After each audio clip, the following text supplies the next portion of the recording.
pas des super soldats, hein. Voilà, c'est vraiment pas forcément des soldats extrêmement comment dire, de pointe, mais en tout cas, ils sont quand même 17 000. Et ils disposent probablement d'une quinzaine de chars, d'une quinzaine d'automitrailleuses, de 2 compagnies cyclistes, d'une cinquantaine de canons 105, 150 et 75 et 88. Donc le problème, c'est que l'aviation ne dépend pas du gouverneur militaire de Paris. Voilà. Donc là, ça va être un problème pour tenir. Alors, je veux dire que ça fait 4 ans qu'ils sont installés là, qu'ils tiennent des lieux qui sont des lieux militaires, des lieux stratégiques, mais aussi des lieux, on va dire, de plaisir. Vous voyez un cinéma qui est juste à côté de l'organisation TOT d'ailleurs, un cinéma qui est réservé aux Allemands. Donc ils ont vraiment une société parallèle, on va dire. Et ils sont en fait très bien, ils sont pas très nombreux, mais ils sont très bien installés depuis 4 ans dans le tissu parisien. Ils sont commandés par Dietrich von Choltitz, finalement on dit Dietrich von Choltitz. Hein. Je vous dis un petit mot de ce général allemand, déjà, pour vous dire que contrairement à une idée répandue, ça n'est pas un enfant de cœur, très loin. C'est quelqu'un qui a commandé à Rotterdam en 1940, qui n'a rien fait pour éviter un bombardement épouvantable. Il était à Sébastopol et il s'en est toujours pris au civil. Donc ce n'est pas un enfant de cœur. Et là, en fait, il revient du front de Normandie. Le front de Normandie, il a vu des choses. Il a vu notamment les Alliés, les Américains, l'arrivée des Américains. Donc il a une vision de ce qui est en train de se passer. Et c'est qu'ils avancent, ils vont avancer de même. Il est là et il a été nommé très, très tardivement parce que Hitler a eu un problème. Les généraux d'Hitler ont fait un complot contre Hitler. Alors pas un complot pour établir la démocratie en Allemagne, hein, mais parce qu'ils pensaient que Hitler les conduisait à leur perte. Et donc ils voulaient reprendre le pouvoir. Le complot a échoué. Et ils ont tous été, tous les grands noms de ces généraux et officiers ont été exécutés de manière un peu violente. Voilà. Mais von Choltitz n'y a pas participé. Donc c'est un fidèle d'Hitler. Hein. Donc ne nous y trompons pas. Mais qu'est-ce qui se passe pour lui? Il se passe qu'avec les Américains qui arrivent, il sait qu'il sera tenu pour responsable s'il y a le moindre souci avec la population civile. Donc il va falloir qu'il réfléchisse et réfléchisse vite sur ce qu'il va faire, ce qu'il ne va pas faire, quels sont ses objectifs. Il va réfléchir assez vite. Alors, les forces en présence, côté allié. Alors, bon, vous savez que ce sont, il s'agit des alliés, principalement des Américains, mais aussi des Britanniques, les Dominions, et des divisions qui sont, enfin, ou des unités, qui sont des unités polonaises, etc., qui forment une grande armée. Et contrairement à ce qui était prévu, en fait, alors là, je sens qu'Alain va commencer à regarder avec attention, parce que, voilà, là on est dans la photo.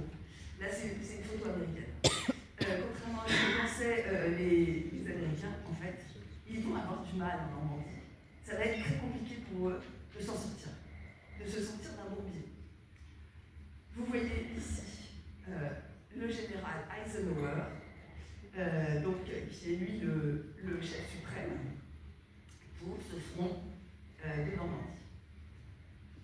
Ce que le général a dit juste avant, c'est que pour Eisenhower, Paris, c'est vraiment pas là qu'il faut aller, clairement. Ce qu'il faut faire, c'est foncer sur l'Allemagne, la rompre, notamment avec le potentiel industriel et militaire des Allemands, voilà, et puis après obtenir la capitulation de l'Allemagne. Voilà, ça c'est le plan. Paris, non, Paris c'est pas, il risque de perdre du temps il risque de s'embourber dans une guérilla et il ne souhaite pas du tout que les Américains ne soient pas du tout passés par là. Alors, il ne faut pas oublier, et c'est ça qui est important, que parmi les alliés, il y a les gaullistes. Et donc, vous voyez ici une photo que j'aime beaucoup, c'est le général de Gaulle en train d'expliquer quelque chose à Eisenhower. Donc, on connaît un peu le général de Gaulle, c'est le 21 août en Normandie, il est en train de faire sa liste de courses, c'est probablement ça. Et donc, l'entretien a été filmé, il a été photographié. Et il n'y a pas de réponse de la part d'Eisenhower, pas tout de suite. Mais, évidemment, De Gaulle a un bras armé, c'est la Deuxième Guerre. Donc vous voyez ici le général de Gaulle qui passe en revue le 26 août 1944, place de l'Étoile, la Deuxième Guerre. Ce qui est intéressant, c'est que pour les Américains, De Gaulle est peut-être un dictateur. Enfin, ils ne lui font absolument pas confiance. Alors, les questions d'Algot ont été réglées. En fait, d'accord, la France ne sera pas un pays occupé libéré. Voilà, n'aura pas le même destin que l'Allemagne. D'accord, ça c'est à peu près acté. Mais n'empêche que les objectifs ne sont pas les mêmes. Puisque, je vous ai dit, pour Eisenhower, on contrôle Paris, hop, et on va sur l'Allemagne, alors que pour les généraux de Gaulle, Paris c'est évidemment le symbole suprême.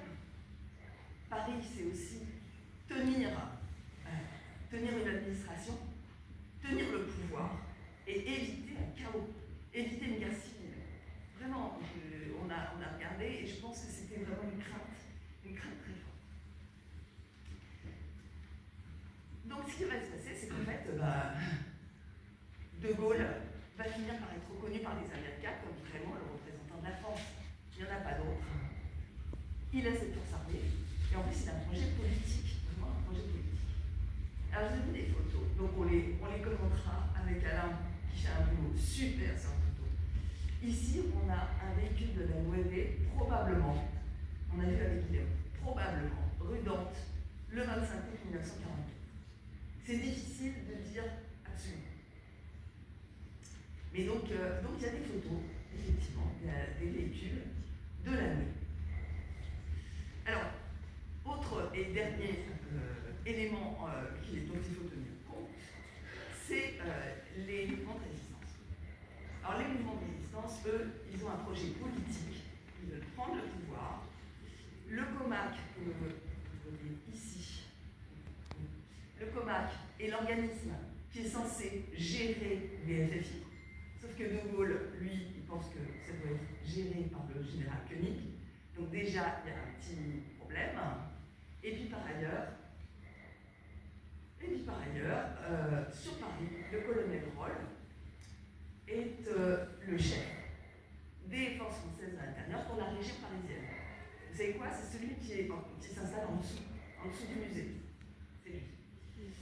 Donc, il essaye de contrôler, durant la première semaine, d'essayer de contrôler ce que font dans les rues de Paris les forces françaises à l'intérieur. Et c'est compliqué. C'est compliqué pourquoi? Parce que, en fait, les forces françaises à l'intérieur, il y a peut-être 30 000 soldats. Je vous ai dit 17 000 pour les Allemands. Vous voyez un peu.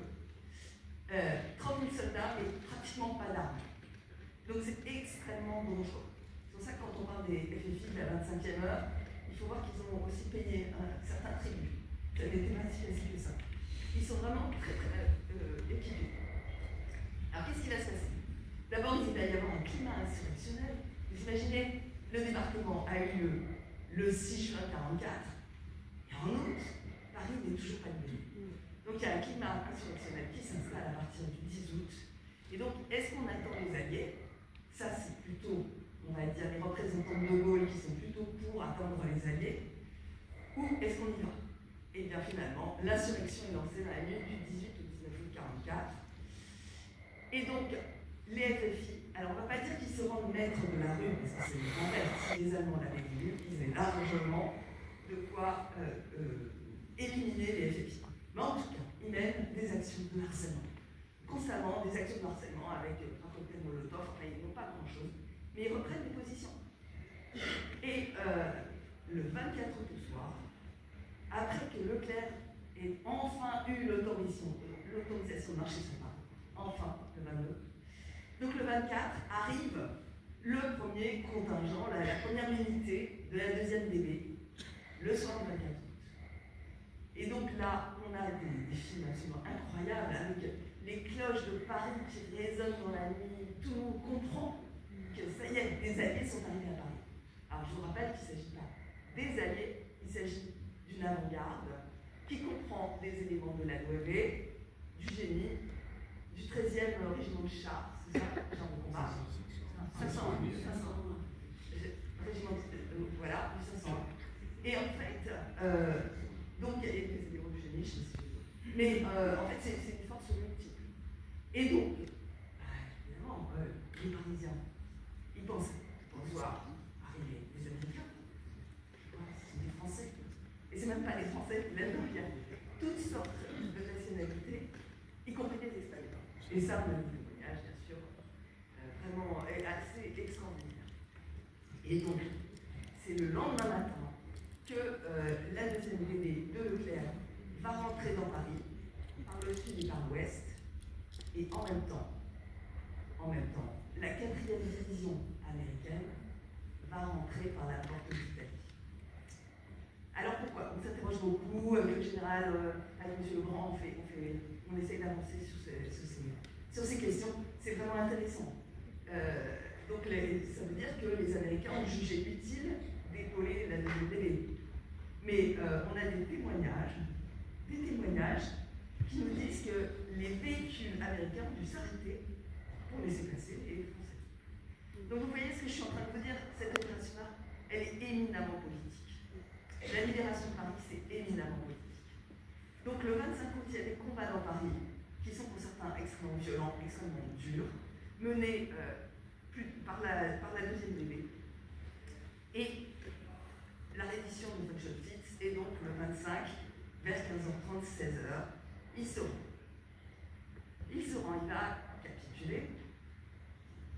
Et donc, en fait, le général de Gaulle va arriver dans Paris et va prononcer le discours que vous connaissez tous, c'est ça? Voilà, il va à l'hôtel de ville et il prononce un discours qui a l'air d'être un discours improvisé. Hein. Quand on voit les images, il y a une émotion, c'est incroyable. Il l'a répété, et il l'a répété depuis des semaines. Il parle sans notes, c'est extraordinaire. Voilà. Et le 26 août, il y a un grand défilé qui est organisé. Et j'ai trouvé la présence de la Nueve lors du défilé. Là, vous voyez le Astrac Madrid. Quelqu'un dit que c'est pas Madrid, c'est alors. C'est Don Quichotte 2. C'est Don Quichotte 2. Je change. Merci. Don Quichotte 2. On vérifie. Là, on sait qu'il y a Espagna Cani parce que c'est marqué dessus, on voit bien. Et puis surtout, qui on voit juste à côté, juste derrière, le général de Gaulle. Alors je pense que vous l'avez reconnu, c'est drôle. Eh oui, c'est drôle. C'est drôle. Donc c'est vous dire l'importance en fait de Drôle, qui est un ami de Leclerc, et qui est là aussi pour assurer un peu la sécurité. Donc, l'événement va durer, comme le disait le général tout à l'heure, le 27, 28, 29, en fait, il va y avoir des combats extrêmement meurtriers au niveau du Bourget. Donc il va y avoir des pertes humaines au niveau du Bourget. Et on a un bilan des tués. On sait qu'il y a à minima 600 civils, et on a commencé à faire une recherche approfondie. Le problème, c'est que les gens qui sont blessés peuvent mourir un mois après, donc c'est compliqué de trouver des traces. Il y a environ 1000 FFI qui sont tués. 156 soldats de la 2e DB, surtout au Bourget. Je pense que c'est à peu près le bilan. Et 3200 Allemands. Je passe sur les 3200 Allemands. En fait, c'est beaucoup. Alors, c'est un événement très fort, très symbolique, qui a été extrêmement filmé et photographié. Et donc, câlin, on regarde les photos, on essaye d'en tirer quelque chose. Mais je vous assure que c'est compliqué. Il y a des photographes et caméramens militaires américains, respect pour nous, et d'autres. Les caméramens de la résistance, on va dire, le comité de libération du cinéma français, qui se positionnent dans des endroits dans la ville pour filmer, des photographes de presse et énormément de photographes et de cinéastes amateurs. Donc nous essayons de faire remonter ces photos et ces films amateurs parce qu'ils sont fabuleux. Alors, on a donc les équipes américaines. Là, vous voyez l'avenue Kléber, l'attaque du Majestic. Donc c'est une belle photo parce que c'est pris par un professionnel. Et puis derrière, vous avez la foule, le 25 août, place d'Enfer Rochereau, avec la deuxième télé qui passe. Vous voyez qu'il y a le futur musée derrière. Et ça, c'est un amateur. Et un autre amateur qui a photographié depuis